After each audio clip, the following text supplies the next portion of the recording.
So guys, as you can see, I added some seasoning to the pot, to the oil from the pot.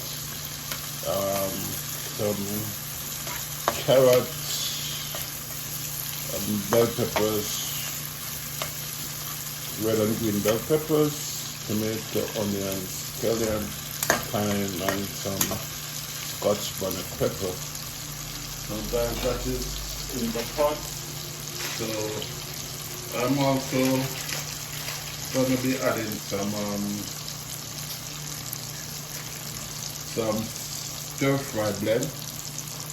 This is with peas, carrot, bell peppers also. So all of that like frozen